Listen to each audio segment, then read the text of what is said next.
Falo? Ou não. Falo ou não? Fala você. Para de falar. Falo ou não falo? Falo. Falo ou não falo?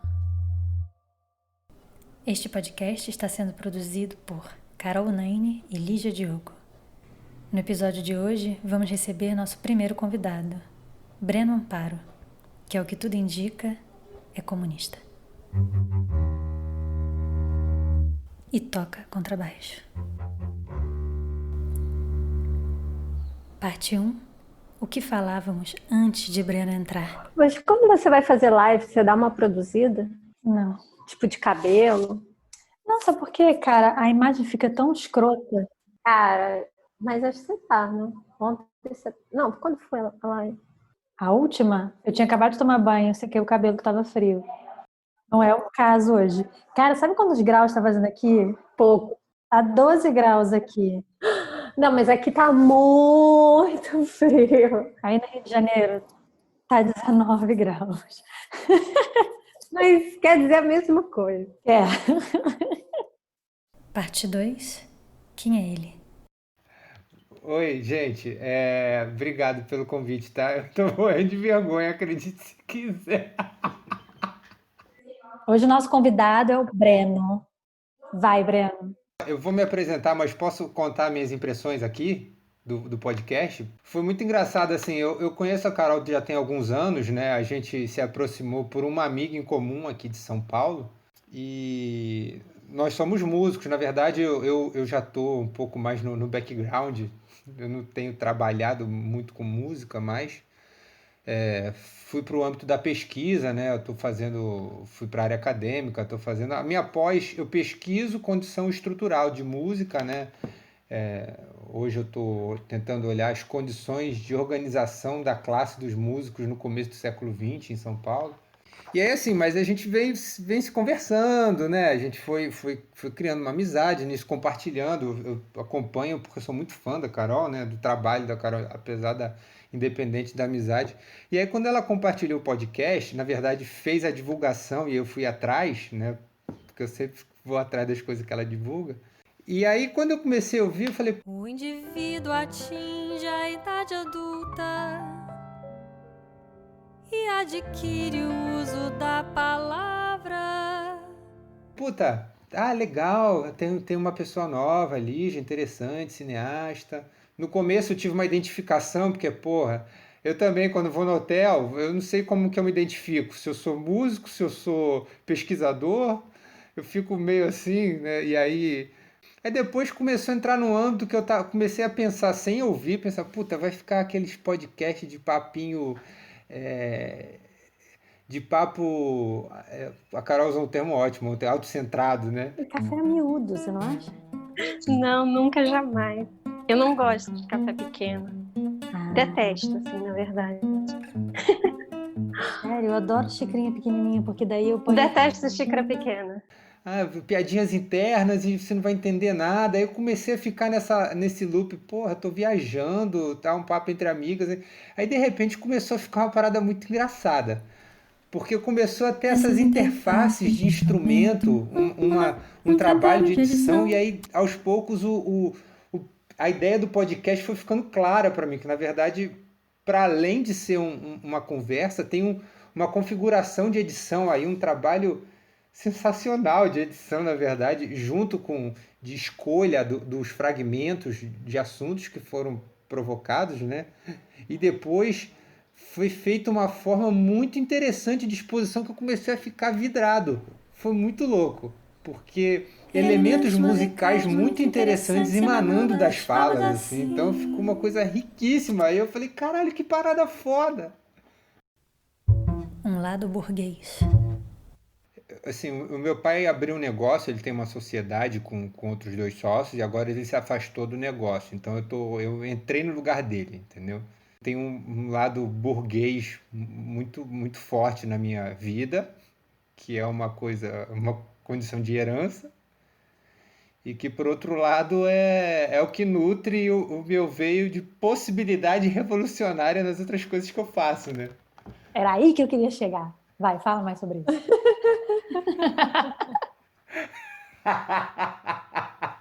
Eu adoro essa história. É assim. Mas é isso. Hoje a minha condição, falando, o retrato de agora. Eu sou apenas um rapaz latino-americano, sucessor numa companhia de, sei lá, 130, 140 profissionais, tendo carregado aí 6 meses de militância no PCB, que é o Partido Comunista Brasileiro. É algo que formalmente não faz sentido nenhum, né? Eu falei, porra, como que o dono de um negócio vai sabe o Partido Comunista? Eu acho isso incrível. Mas me inspirei muito na trajetória do Engels, que foi um parceiro decisivo na trajetória do Marx, né? Na verdade, que nutriram muito essa pujança do que foi o movimento comunista no século XIX e o que veio para a gente até agora, né? Então, eu tenho aí uma figura que me inspira. Parte 3. Privilegiada? Eu? Cara, não, mas assim, uma dúvida minha, bem pessoal. A Carol vive falando que eu sou uma... O que você falou naquele texto? Outro dia eu estava... Privilegiada? Não. Cara de pau. Não. Família de esquerda. Em família de esquerda. Não, porque assim, eu fico curiosa, assim, você crescendo e se tornando o Breno, flamenguista. Você acha que isso, a gente é de esquerda ou de direita antes de ser adulto? A gente, antes de escolher, você acha que tem coisas na gente que já vão fazendo a gente, ajudando? Acho que você falou essa coisa do contato com os músicos. Como que aí você teve uma visão? Você acha que você já tinha essa abertura antes? Eu fico curiosa para saber o que faz uma pessoa ser de direita, sabe? Eu acompanho, eu estudei em 2 colégios, assim, estudei nesse colégio que foi um colégio de ponta, é um colégio hoje que a mensalidade é estrondosa, coisa assim, e estudei num colégio menos robusto do ponto de vista do sistema educacional, no ensino médio, por exemplo. Eu acompanho as redes sociais dos 2 colégios, assim. As pessoas que estudam no colégio onde eu tive boa parte da minha educação, que é essa mega estrutura, eu me pergunto qual a dimensão de realidade concreta eles têm. E aí, quando eu falo a realidade, não é a realidade de si, porque eles sabem, cada um sabe a realidade que vive, esses mundos intercruzados. Mas eu me pergunto assim, quais são as oportunidades que eles têm ao longo da vida deles de tocar assuntos que são profundamente relevantes para uma vida em sociedade, para além de um trabalho escolar que tangencie uma sensibilidade, sabe? Então, quantas dessas pessoas, de fato, têm que se deparar com ônibus e metrô lotado? Ou ter que acordar cedo e eventualmente comer marmita para sair do colégio e ir para o trabalho de telemarketing, que a gente vê também a realidade do trabalhador, digamos assim, braçal. O que me preocupa às vezes é que não acho que as pessoas têm que desfrutar de experiências ruins para ver que a vida é ruim. Ou desfrutar de experiências boas para ver que a vida é boa. Eu acho que isso tudo pode ter um aspecto de sensibilidade que eu acho que está na base de um projeto de educação, porque se a gente entender educação como uma forma do saber que é apresentado para os seres humanos, talvez fosse aí o ponto de discussão, porque se a gente for analisar nosso dia a dia, em alguma medida a gente não tem a dimensão do que é viver num bairro de periferia, na favela, do que é passar privações, só que em algum sentido a gente tem a dimensão dessa importância. Eu acho que falta mecanismos de sensibilidade, onde eu possa me deparar, seja por meio da... Eu acho que a arte é central nesse mecanismo, tá? Mas retratos da vida cotidiana que tentem colocar para a gente os dramas sociais. Então, A arte ela tem uma robustez num processo educacional que no nosso país, por exemplo, não é levada como a sua vertente educacional. A arte no Brasil ela é colocada num patamar de entretenimento e diversão e lazer, que é e pode ser também, mas eu acho que uma das respostas a essa saída seria numa construção, num embasamento, e aí eu digo de construção e robustez financeira mesmo, financiamento de mecanismos artísticos que ajudassem a captar esse drama da vida cotidiana e ajudar a gente a ver os mundos, né, que estão para além do nosso dia a dia. Parte 4. Perguntas imbecis. Eu não sei nada sobre o comunismo. O que eu sei é de época de escola, e então eu fico muito intrigada, assim, como se fala do comunismo hoje, como ele é contemplado nas discussões, assim, como ele é criticado, e na verdade a gente mal conhece ele, né? Assim. E eu queria fazer umas perguntas imbecis, assim, sabe? Vou começar no básico. Breno, você é do Partido Comunista, Breno? Nossa, essa é a mais polêmica que poderia ter. Tô te colocando numa lista negra aqui. Não, eu posso ser simples, não mais. Não mais. Mas você se considera um comunista? Você é isso? Me considero. Se considera. O que é ser comunista, assim? O que é isso?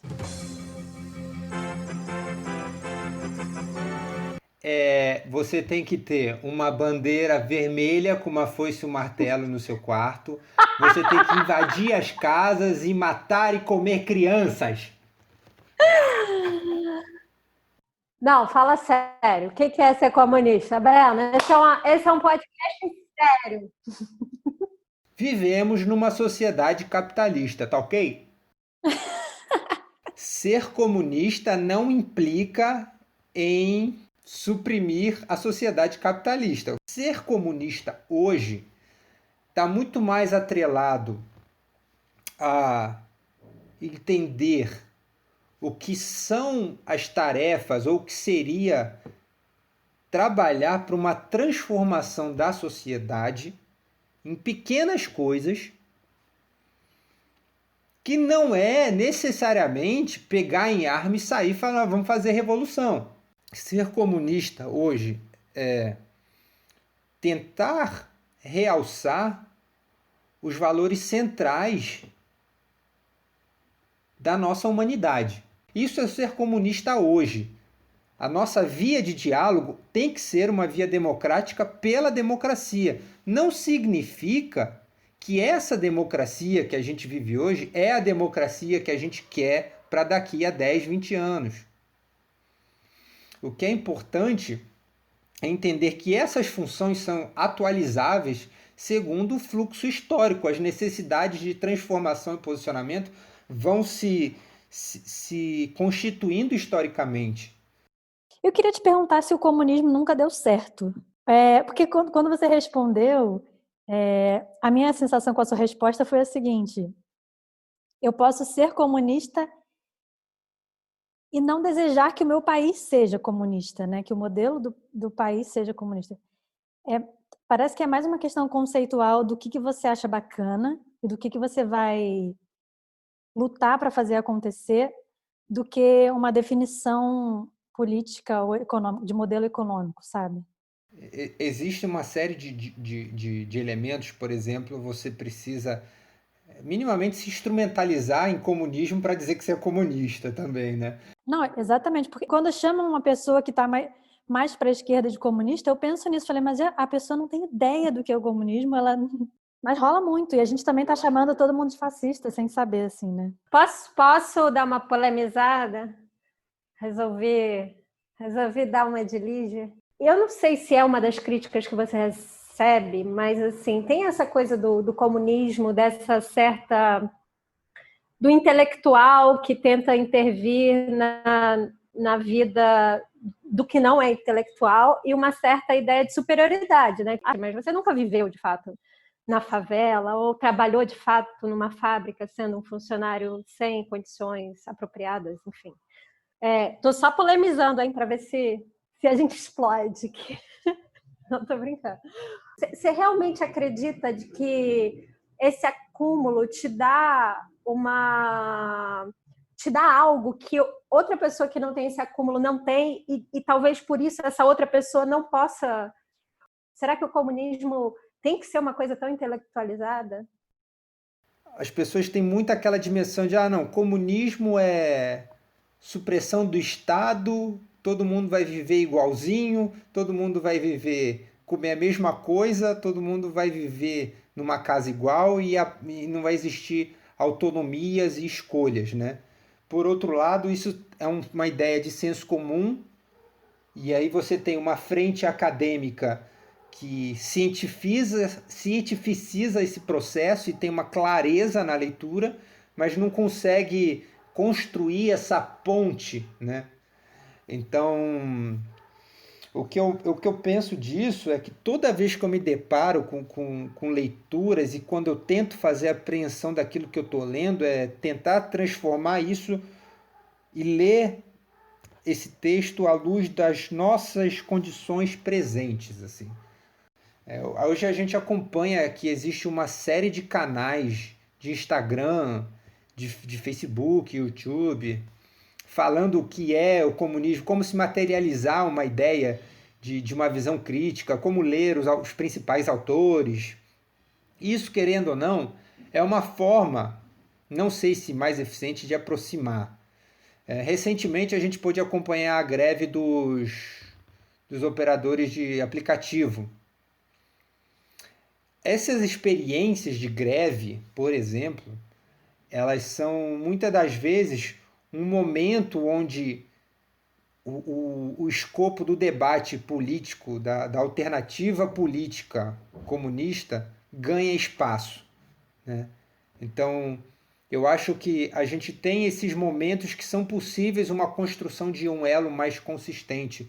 Só que isso não é um problema simples de se resolver. E é uma questão que eu me deparo dia a dia com a minha pesquisa, por exemplo, que não tem nada a ver diretamente com o que é o comunismo, mas assim, como é que você aproxima a ciência das pessoas? Como você aproxima a arte das pessoas?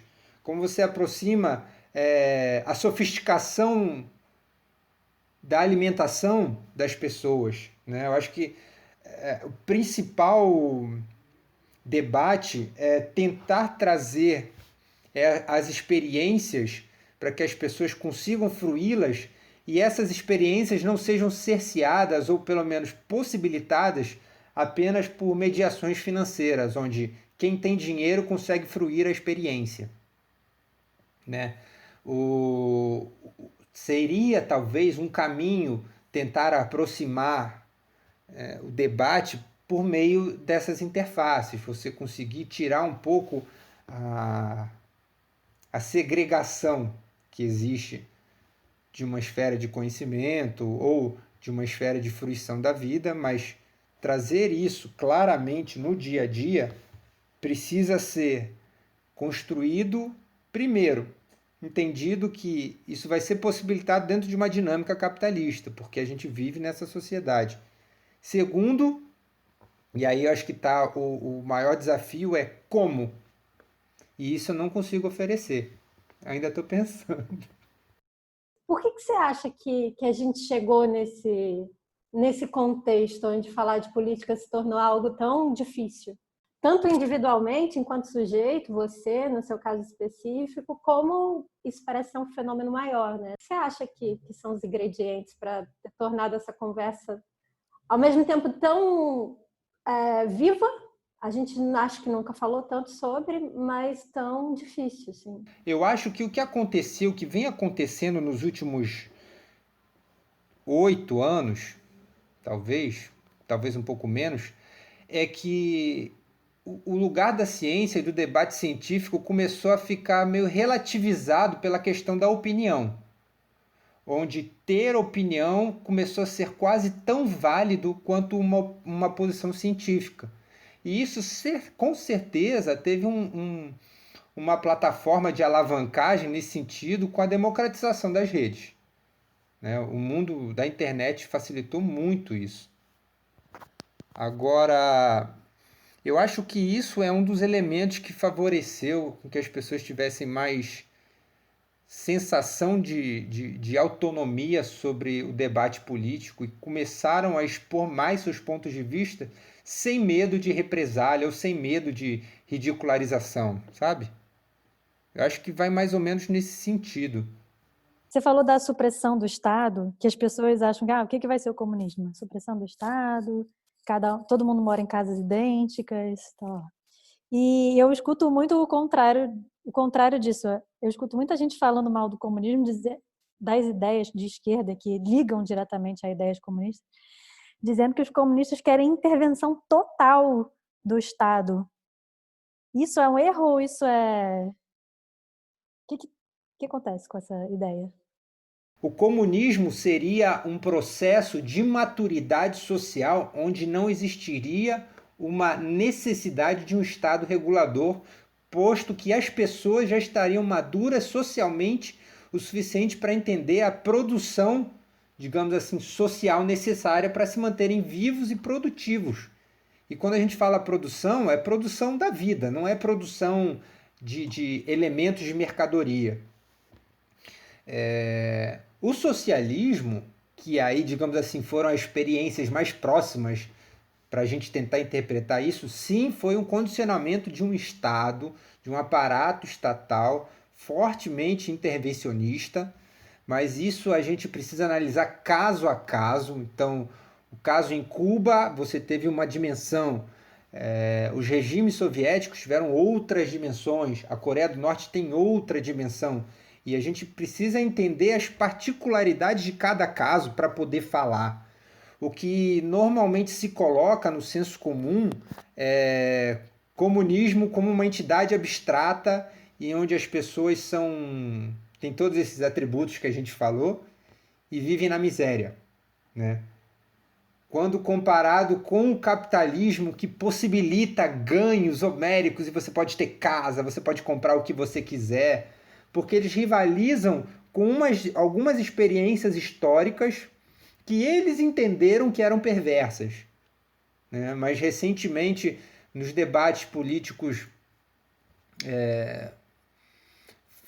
isso já tem alguns anos, mas eu lembro que foi uma situação em algum telejornal de menor expressão. Candidato, o senhor tem 1 minuto. Tá.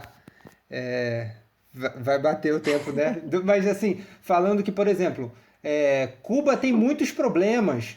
Só porque resolveu o problema da segurança, da saúde e da educação, não significa que o capitalismo não tem uma importância naquele lugar. Aí a gente pergunta, porra, que mais que eu vou querer se eu já tenho saúde, educação e segurança, né? Enfim. Muito obrigado. Rodada encerrada. Parte 5. Olha quem chegou. Karl Marx entrou. Uhul. Era isso que estava faltando nessa conversa. Entra aí, Cal. A gente estava precisando só de um espírito baixar. Exato. O espírito do tempo. Eu tô tomando até um vinho. Chique! Ah, seu comunista de merda. Comunista pode tomar vinho? Então, aí tá um equívoco histórico e de conceito, de que assim, nós comunistas não podemos fruir o que de melhor a humanidade produz. Ótimo. Veja, aqui a gente tem vinho, a gente tem uma taça de vidro, um vinho Pinot Noir que eu comprei na promoção do Grupo Pão de Açúcar, porque eu frequento Pão de Açúcar. E lá, veja, isso aqui é fruto do trabalho da classe trabalhadora, minha gente. Isso pertence à humanidade. Eu dava tudo por um vinho. Não tudo, mas... Tudo, vai. Algumas coisas, né? É o tênis por um vinho. Dá para tomar vinho com quem pensa totalmente diferente? Karl Marx. Coçou a longa barba. Olha, depende do pensar diferente. O meu irmão, ele é assessor de investimentos. Ele trabalha numa fração da XP, do mercado financeiro. Ele pensa diferente de você, então, Karl Marx. Ele pensa diferente. E em função até da demanda profissional dele, ele tem que se instrumentalizar num cabedal de ações diárias e ter convicções que estão atreladas à rotina de trabalho dele. A gente conseguiu ter um debate assim muito interessante, foi uma conversa, não foi debate, está muito atrelado a trocas de ideias, assim, onde a gente claramente a gente não concordou com nossas opiniões, só que com uma troca de exposições consistentes e muito respeitoso, sabe? É possível, só que é desafiador. Eu acho que tem uma questão de uma maturidade, sabe, relacional muito grande. Eu não sei se eu teria esse tipo de conversa com uma pessoa que seria. Não sei nem se eu teria vontade de conversar. Esse que também é o problema da bolha. A bolha é foda. A bolha é foda. A gente achou que ia virar. Virar o quê? O cara que não superou as eleições ainda, né? A gente achou que ia virar. Uau, agora que eu.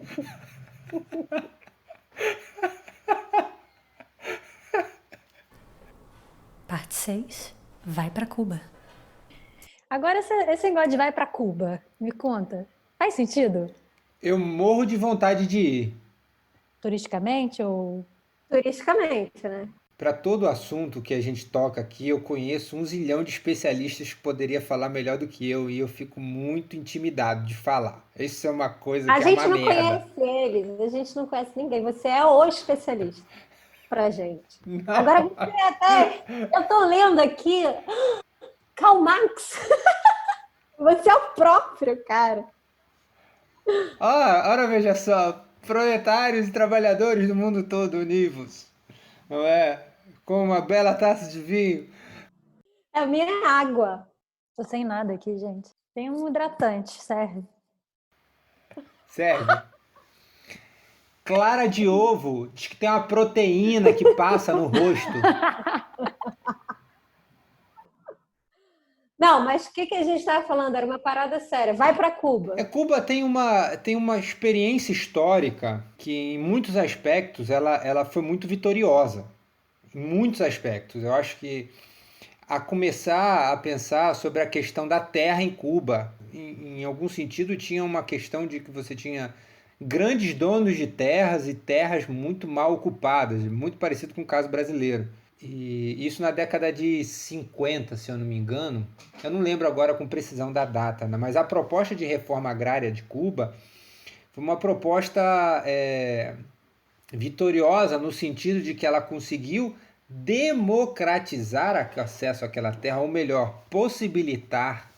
De fato, você teve um governo fortemente intervencionista que interviu naquilo que a gente chamaria nas grandes fortunas e um pouco mais, e transformou grandemente a configuração do país, permitindo que você mudasse algumas dinâmicas do equilíbrio social, como a gente estava terminando a fala anterior, né? Assim, saúde, segurança e educação são demandas primordiais pela pauta do Estado em Cuba já há alguns bons anos. Então, a experiência de Cuba ela vem nos ensinar muito sobre o que seria uma visão de um Estado que promove um papel de inclusão decisivo e democratização em determinados acessos.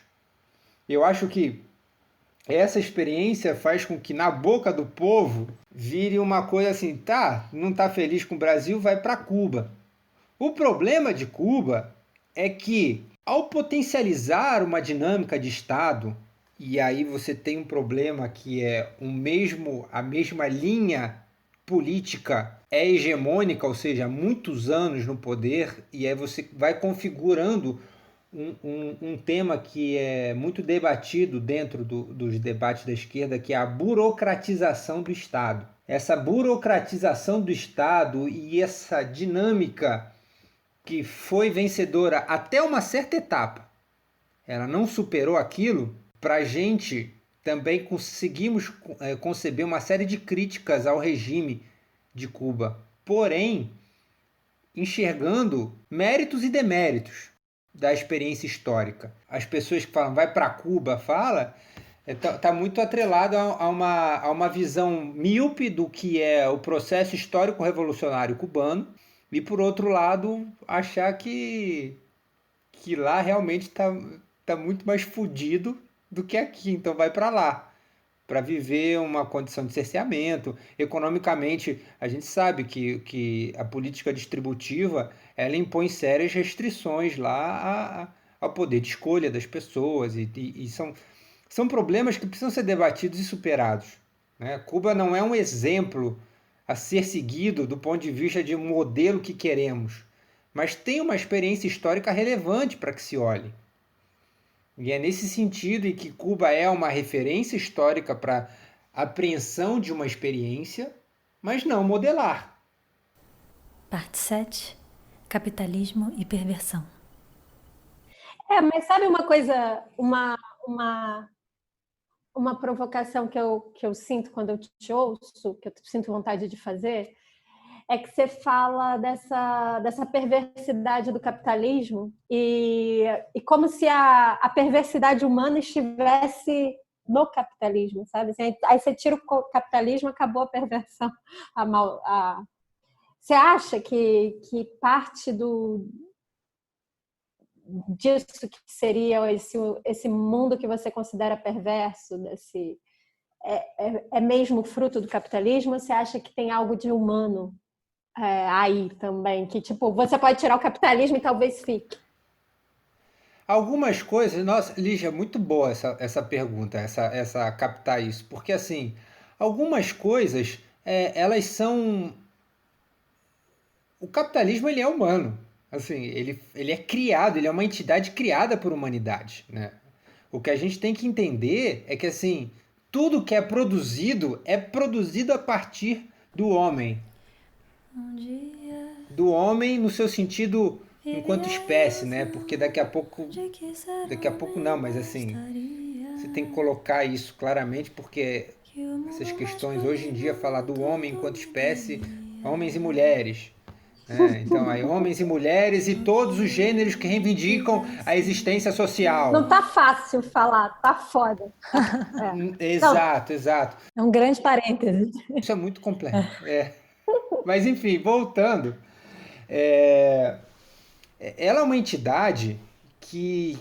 O capitalismo é uma entidade humana, é uma criação humana. E tá aí a grande percepção. E por ser uma criação humana, ela é uma criação histórica.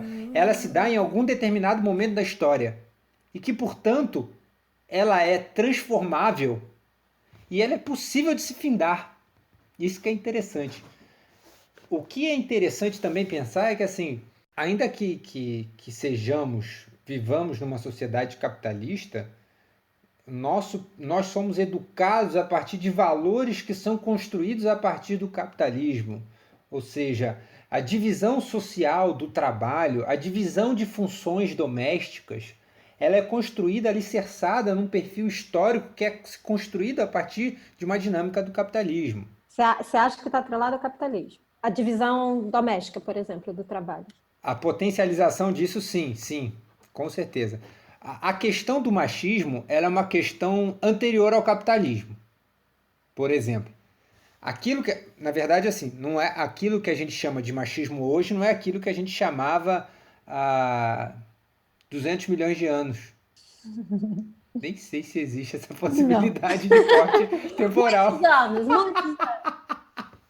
Eu edito, pode deixar. Pesquisadores identificaram fósseis de uma nova espécie animal que teria vivido há mais de 200 milhões de anos no sul do Brasil. Não, deixa, tá muito bom, 200 milhões de anos. 200 milhões de anos atrás, os homens eram péssimos, gente. Tem que ser, os homens eram pedras. Tipo, ainda nem eram...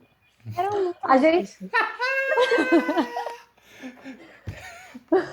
Não, mas veja... Então, o que eu quero dizer é que, assim, existia já uma divisão de tarefas antes daquilo que a gente pode chamar como período civilizatório ou da civilização. Esses recortes antropológicos, eles também são muito problemáticos, mas, por exemplo, os períodos antecessores à civilização, período da barbárie, período selvagem, são esses as protoformas das organizações sociais ainda não civilizadas.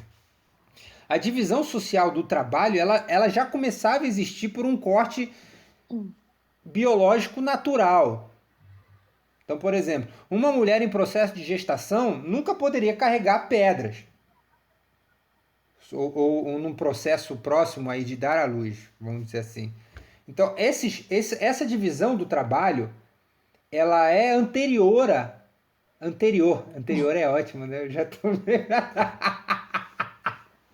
Presidenta. Ela é anterior ao Sim. capitalismo. Só que o capitalismo tem a virtude de potencializar e agudizar essas contradições. Potencializar e agudizar, gostei. Eu já li sobre isso. Você conhece a Silvia Federici, né? Conheço. O Caliban e a Bruxa. Ela fala disso. Desse momento em que o capitalismo agudizou essa divisão, né? Ela fala sobre isso. Uhum. Parte 7. O peso da história. Eu lembro quando você falou do Karl Marx, você falou essa coisa que ele não previa tanto, né, o futuro, que ele fazia mais uma análise do presente, mas ele é um historiador, né? Assim, a escrita dele, ele tem essa base no passado. E você é historiador, assim, né, estudioso da história. Às vezes eu fico curiosa sobre essa coisa do peso da história, né? Assim, que a história traz clareza, né? Tipo, sobre o presente, mas será que se a gente apagasse assim e tipo, vamos começar agora, tipo, essa parada? Sim, tipo, tô pensando no mundo da imaginação aqui, a roteirista de ficção baixou. Tem como a gente começar de novo mesmo, assim, dar uma zerada? Não tem. Eu sei que é ficção. Mas, assim... Eu acho que se isso acontecesse, ia ter uma galera correndo para pegar primeiro. Isso ia ser igual. Pegar o quê? O que fosse. Porque hoje... Eu nem entrei nisso, Breno, mas assim, eu venho estudando essas paradas bem autoajudísticas, só para parecer mais chique. Mas assim, eu venho estudando felicidade, sofrimento, e aí hoje eu estava ouvindo essa coisa básica de que a gente acha que é ter mais, né? Assim, que é ter mais acessos é o que faz a gente ser mais feliz ou chegar num estado de mais felicidade, mas que normalmente você constata que essa pessoa que tem mais acessos, digamos, né, ela tem mais administração para fazer, principalmente para manter. Então, ela é uma pessoa que vive menos no presente, talvez, é uma pessoa que vive mais no futuro, preocupada com o que pode acontecer e tal, então está sempre... Eu não sei. E aí, essa ideia de que talvez se a gente conseguisse ficar mais aqui, sabe? Não? Faz algum sentido isso? Não sei. Mais livre do passado, mais livre do futuro e um pouco mais no agora, assim, tipo, dar uma zerada. Eu não sei se isso funciona. Como provocação. Tentando entrar nessa piração, o lance é o seguinte: grossíssimo modo, as contradições que se criam na nossa existência é porque se produz não para uma necessidade humana, se produz para uma necessidade capitalista. Uma empresa, a finalidade da empresa, por mais que os coaches e os autoajudistas não gostem, é ter lucro. E ter lucro tem a ver com vender mais do que gastar, ou entrar mais dinheiro do que sair. Uma empresa que faz... Vou pegar um exemplo da Cacau Show, porque eu conheço alguns detalhes da operação da Cacau Show. A sutileza do comunista. A Cacau Show... Logo. Eu preservei o nome da escola que eu estudei até agora. Preservei várias coisas. Agora a Cacau Show. A gente edita. Edita. Por exemplo, pi! Tá. É uma empresa que faz chocolate, que parece que a expertise dela é vender chocolate. Só que O ponto ótimo dela não é quando todo mundo já tiver comprado e saciado de chocolate, é vender cada vez mais chocolate. Ela cresceu tanto que ela virou, né, um sistema de franquia, onde o objetivo, onde ela faz mais dinheiro hoje, não é vendendo chocolate, Vendendo franquia. é alugando a franquia.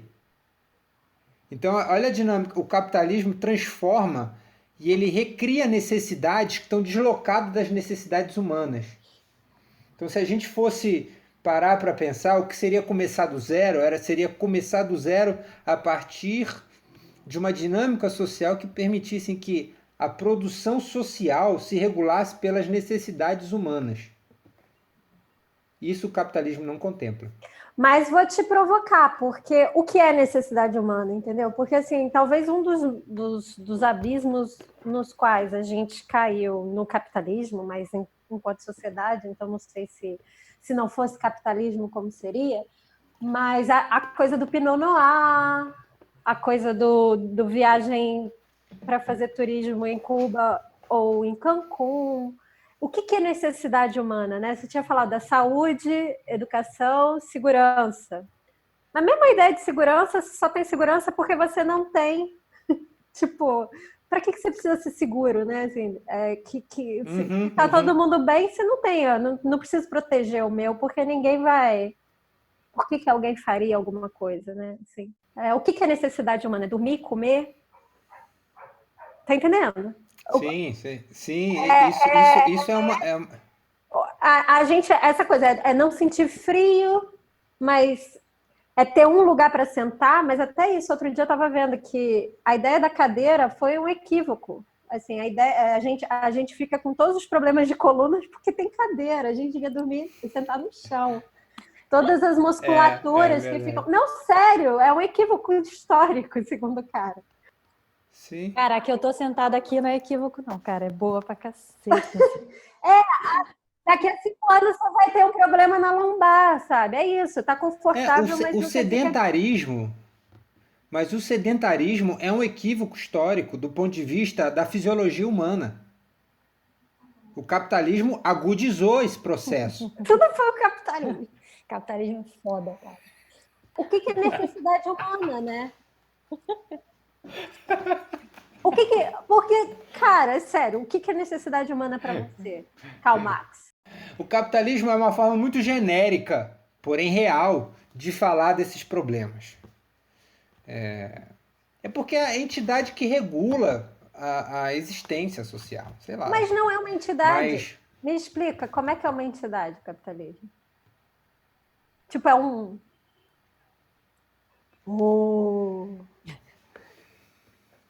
Qual que era a sua pergunta? Volta, 2 casas. A sua pergunta eu gosto, é o que é necessário, né? Necessidades básicas, humanas. Como definir isso, né, na verdade, também. A questão é, na verdade, a gente não tem nada historicamente que diga que não fosse o capitalismo, a gente não chegaria aqui. Do ponto de vista do desenvolvimento social, não da satisfação. Uhum.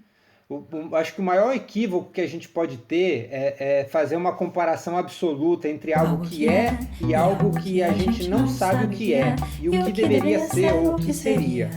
Então, olhando do ponto de vista dessa conversa, assim, o que seriam necessidades humanas, a gente sabe que é um exercício natural, e aí que é o ponto de virada, ou o ponto de diferenciação principal do homem e da abelha, por exemplo, é que a abelha constrói a colmeia, só que ela não vê a colmeia antes na sua cabeça e constrói. Ela constrói a partir dos instintos animalescos de inseto para construir aquela colmeia.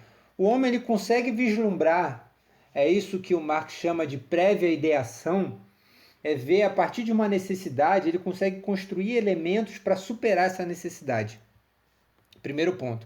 Segundo ponto, uma vez essa necessidade superada, novas necessidades aparecem.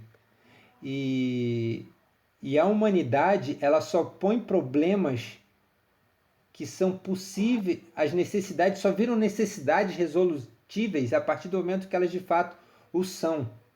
É muito filosófico isso, mas assim, é muito louco. Se um problema, coach adora esse exemplo, mas se um problema ele é possível de se realizar, de se resolver, é porque ele está no seu alcance. Se esse problema ainda não virou um problema, ou se esse problema não dá para ser resolvido, é porque ele está simplesmente fora do seu escopo de ação. Ou seja, ele ainda não virou um problema de fato. Parte 8 para fechar. Então, assim, é possível conjecturar que teríamos a fruição de um belo vinho numa bela taça? Seria um exercício abstração acima de abstração, eu não sei.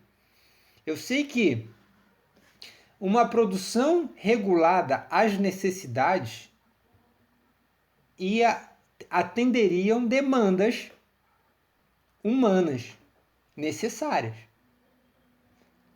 O que a gente ia evitar, em tese, seriam essas, digamos assim, gradações de forma de satisfazer a necessidade. Por exemplo, eu tenho condição de pagar um vinho Pinot Noir, eu pago. Se eu não tenho condição, eu tenho condição de pagar uma cachaça de 1,50, vou pagar uma cachaça de 1,50. Esse tipo de fruir a necessidade, ou melhor, superar as necessidades de formas diferentes e gradações que estão atreladas a uma dinâmica econômica, ela é uma das contradições, né? É uma boa resposta. Você não achou, Lígia? Achei que ficou bom.